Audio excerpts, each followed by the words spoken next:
again, everyone. So the aim in my short presentation is to give you a brief flavour of our research findings, which I'm delighted form a key part of the evidence base for the new guidance being launched today.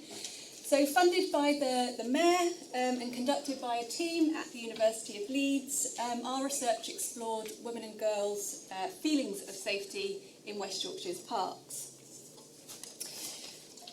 So we aim to identify what makes a park feel safe and unsafe, a simple question really, and how the views of professionals compare with those of women and girls. So to do this, we had the fantastic help of a number of local women's organisations, including Leeds Women's Aid, you've heard from Jeanette earlier, and we spoke in depth to a diverse sample of 67 women and 50 teenage girls from across West Yorkshire. And we also spoke to 27 professionals working in parks, policing and urban design.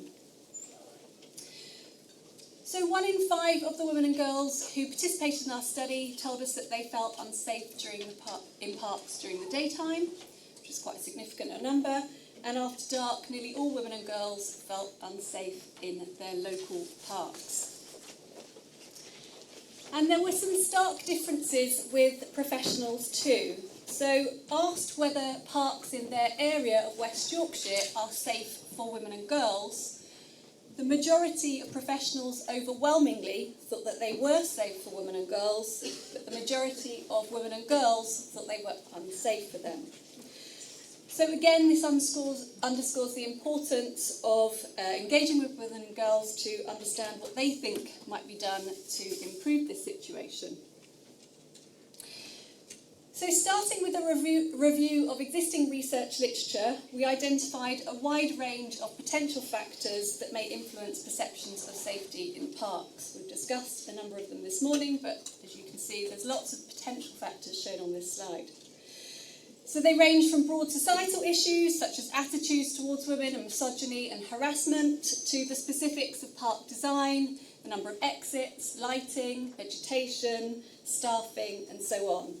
And we use an approach called Q methodology to understand how all of these different factors feature in women and girls' views towards safety in parks, which they rank as most important to their safety perceptions in parks, and are there areas that women and girls all agree on, despite obviously their different identities and lived experiences and so forth.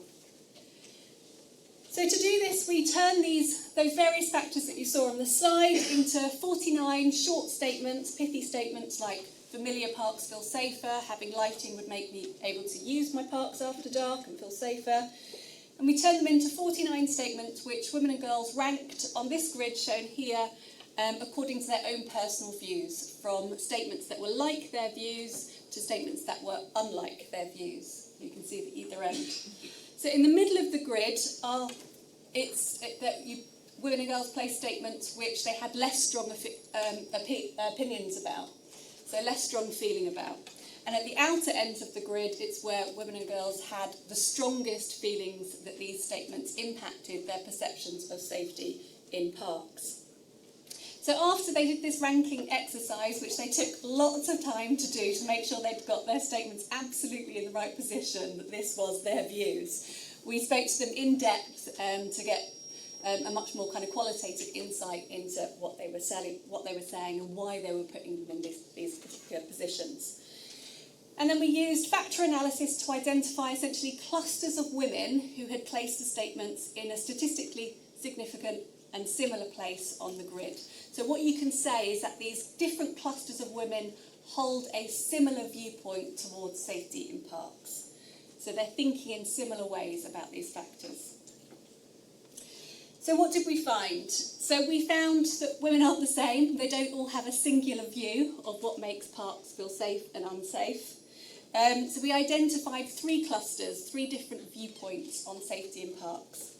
So the first perspective was that women want authorities to do more to support their independent use of parks. So using parks alone, not with friends and families, not as part of groups. They wanted to be using these spaces alone in different seasons, at different times of the day, especially when it gets dark early. And they wanted them to do that by designing and managing those spaces with women's safety in mind, taking a gender perspective, and to listening to their views. So really central to this viewpoint, this group of women, was lighting. Lighting was a top priority, and also ways of seeking help in parks, more staff presence and help points. And in this view, women felt that men could be allies by giving them physical space in parks, not jogging and walking too close if they're on their own, and by standing up to harassment. Our second viewpoint was a stark contrast to the first. It was characterised by a much more pervasive sense of insecurity, where all parks are potentially unsafe and threatening environments for women, and that societal change is fundamental to alter that view. And women aligning with this viewpoint felt particularly unsafe visiting parks alone, and avoided parks and secluded areas in parks to reduce those risks. They felt that the threat of sexual violence couldn't be designed out by things like lighting, and preferred to use parks during the daytime, going with friends and family, which was central to their safety, or as part of an organised group activity in a space, and using the kind of busier core areas of the park. Our last perspective saw some parks as safe for women, but depending on the time of day, the park's reputation and its typical users. So they avoided parks with a negative image, and that reputation of the space was really important. And they felt safest going to parks that they were familiar with, and these were often larger, more well-maintained spaces that had facilities and staffing that attracted other users throughout the day, and so felt safer through that busyness. And visibility was really important in this viewpoint too, so that they could see and scan the environment for who and what was around. Going to the park was actually with friends and family was kind of part of their general context of use, but also really supported their sense of safety. So teenage girls were even more diverse in their views towards the statement than adult women, but we also identified three distinct perspectives amongst teenage girls. So the first, it's the users of the park. People and groups were influencing their perceptions of safety. And particularly in this viewpoint, groups of teenage boys who, as we've heard earlier, dominating park space and harassing them, making them feel unsafe. But other park users who seemed to be unpredictable were also intimidating. So in this viewpoint, harassment stood out as the main factor influencing their perceptions of safety, and over half of them had been harassed. And it spoke to a point that came out earlier, actually, which is what is harassment? And women and the girls who were completing the survey saying, some of them saying they've been harassed, and others saying, oh no, we haven't been harassed, and then telling us all these behaviours that were harassment. And we were like, but you tick the no box, you're not recognising this, it's so normalised. So harassment stood out as the key thing in this viewpoint. And women and girls in this viewpoint very much strongly saying that the messaging that they get is to tell them to modify their behaviour, and standing and to turn that messaging around because they felt that that was unacceptable. The second viewpoint of teenage girls was very much about familiarity. Familiar parks, going to know the layout of that park, the wayfinding, where the escape routes are. Girls really strongly think about escape in space and not being trapped. And so going to these familiar spaces where they also could evaluate the risks, they'd been there before through prior experience, was a key thing. There was a kind of optimism in this viewpoint that loads could be done that isn't being done to make parks safer. So more staffing, familiarity visits, making visits to parks as part of school visits, building in lots of escape routes and different routes for them, cutting back vegetation along core paths, and just better facilities so that it attracts users throughout the day, which felt safer. Our third viewpoint saw, again, a bit like one of the women's viewpoints, it was generally that there was, again, a much more pervasive sense of insecurity, that all public spaces are unsafe and parks are no exception to that. And again, harassment came out in this third viewpoint as being particularly important, but also hearing about incidents and bad experiences of women in parks, really marking those parks out as places to be avoided. So they felt that harassment was something to be tackled, but that lighting and staffing and help points could help. So it was clear from those viewpoints that women and girls have a different experience of fear in public space, but also hold different perspectives on what could make a park safer. But our research also showed that there is lots of agreement, lots of areas where women and girls agree, despite their different backgrounds, experiences in parks, identities, and so forth, where they all agree could make a park feel safer. Think in your head for this moment, what do you think that is? What do you think the strongest area of agreement amongst women is that would make a park feel safer? Let's see if you're right. Other women. Other women in parks make parks feel safer. So this essentially was the strongest area of consensus, that women, lone women especially, in a park would make it seem like a safe place. So the presence of women also created these kind of feedback loops so that it would encourage other women to use the space, and this is what they were telling us. So if you take anything away from my talk, at least, the single thing that can be done to make parks feel safer for women is to design them with women in mind, to make them as appealing and as welcoming as possible to a diverse cross-section of women, because we are all different. And that will serve as a positive signal to other women that it's a safe park. So, what's the problem then? Well, women and girls were telling us that parks need to be better designed to address their needs and their interests in these spaces to encourage them to use them. So women and girls told us that there is a lack of facilities, something you've heard earlier, and activities that appeal to them. They talked about a broad range of activities that would interest them in the space: art classes, book clubs, boxercise, and I know Paul Appleton is going to talk to a lot of these things that are being done. So these are the things that would interest women. Toilets and a lack of them were also reasons for exclusion. Teenage girls, we showed them the lovely Make Space for Girls designs of play spaces to get their views on them. And most of them commented really favourably on a number of the images, including these two here. So they liked the sociable aspects of play spaces, the sociable aspects of park equipment.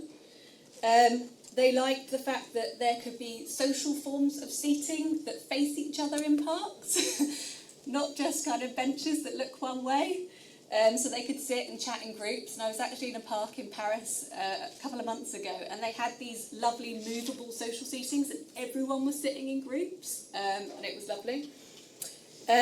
So they felt that these sociable aspects of facilities, swings for their age group, not ones that are in playgrounds for under 13s or under 12s, shelters for poorer weather. These are the things that could interest girls, but yes, speak to girls and find out what locally would matter to them. Also, smaller, different areas in parks mattered, and they felt that it was a more equitable use of park space. So this image on the right, there's lots of different spaces for different things, that actually breaking up parks into smaller, discrete activities is much more equitable and appeal to everyone. So the second highest area of consensus was that well-used parks feel safer. So women were telling us that they go to parks, they time and schedule their visits to parks. They'll come when they know there is a regular activity. So actually Park Run stands out as a really positive example here. Women were going when Park Run was going on to walk their dog or so forth. And they were avoiding spaces when there were quieter times and lulls and so forth. So this was one of the strongest areas. So again, it speaks to designing just great spaces, really. So that kind of passive surveillance, opportunities to seek help from potential bystanders that come with that busyness and that regular presence, and the idea that busyness was also a deterrent to certain personal forms of crime. And then organised activities in parks were a key area that women said would extend their use of parks at different times of the day.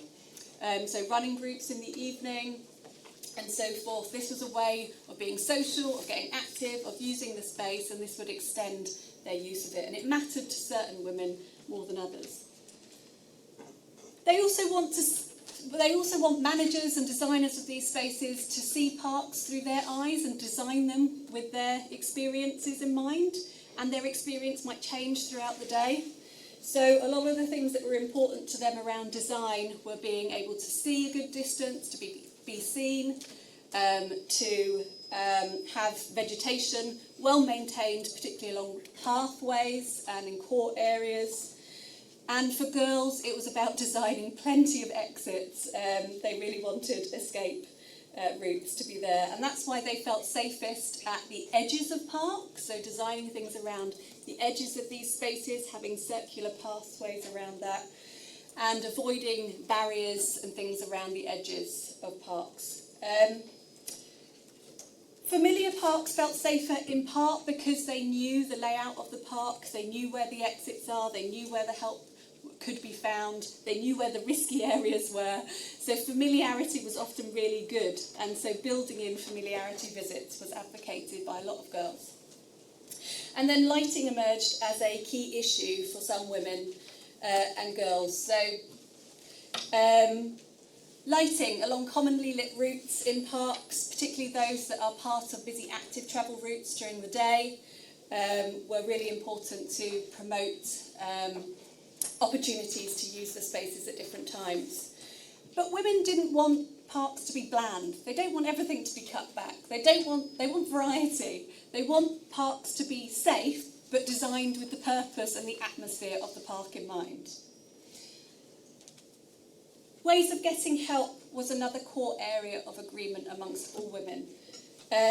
So it matters. It matters to have staff presence there. It matters to have presence of women and male staff. So for teenage girls in particular, who didn't always have a trustworthy view of male authority figures, having female park staff, female police officers were preferred. And they also agreed that help points in parks would enable them to feel safer, particularly if they didn't have mobile phones or their credit was out and so forth. But they hadn't had much experience of this because they're just not in spaces, so we need to find out more. And then lastly, women and girls of different identities and backgrounds told us that there were different things that intersected with being a girl or being a woman about their identity that made them feel unsafe in parks, and that made them feel more at risk of harassment or less able to escape and defend themselves in situations. And so bringing in a diverse cross-section and looking at this intersectionally was really important.